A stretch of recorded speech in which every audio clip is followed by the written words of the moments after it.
প্রভাবে বৃষ্টি শুরু হয়েছে, এই বৃষ্টিতে ফুলকপি চাষে কতটা ক্ষতি হবে? ফুলকপিতে জল পেলে ফুলকপি নষ্ট হয়ে যায়। এবারে ফুলের উপরে জলটা পড়লে ফুলকপিটা নষ্ট হয়ে যায়। সেজন্য এই ফুলকপি চাষে ব্যাপক ক্ষতির চান্স। আচ্ছা, কদিন ধরে বৃষ্টি হচ্ছে? বৃষ্টি 3 দিন ধরে হচ্ছে, আবার নাকি আরও 2 দিন হবে শুনতে পাচ্ছি। আর যারা 2-1 জন আলু লাগিয়েছে, এবারে আলুতেও তাদের সেই বীজ পচে যাওয়ার ভয় আছে। আচ্ছা, মানে 1 বিঘা ফুলকপি চাষে কত খরচা হয়? 30 থেকে 40 হাজার টাকা খরচা হয়। এখন যদি ফুলকপি নষ্ট হয় তাহলে এই টাকা কিভাবে ঘরে তুলবেন? এখন নষ্ট হয়ে গেলে আর তোলার উপায় নেই, আমাদের চাষবাস করেই সংসার চলে, এভাবে আমাদের চলতে হয়। তাহলে কি আপনাদের আর্থিক ক্ষতির মুখে পড়তে হবে? আর ব্যাপক আর্থিক ক্ষতির মুখে পড়তে হবে, কারণ একটা চাষ করে যদি না ওঠে পয়সা, তাহলে তো সেটা তো মাইনাস।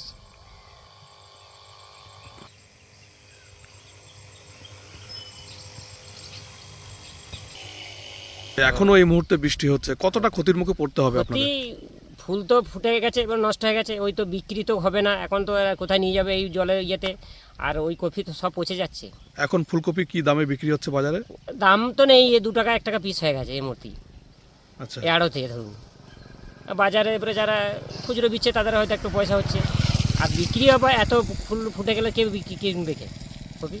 এই বৃষ্টিতে কিভাবে ফুলকপির ক্ষতিটা হচ্ছে? ফুলকপি সম্পূর্ণ সব কপিটাই পচে যেতে চায়, এই বৃষ্টি পড়লেই পচে যায়, ফুটে যায়, সব নষ্ট হয়ে যায়। আচ্ছা, মানে আপনাদের কি আর্থিক ক্ষতির মুখে পড়তে হবে? একবারে সম্পূর্ণই, যেটুকু ধার দেনা করে চাষ করি সেই পয়সা আর উঠবে না।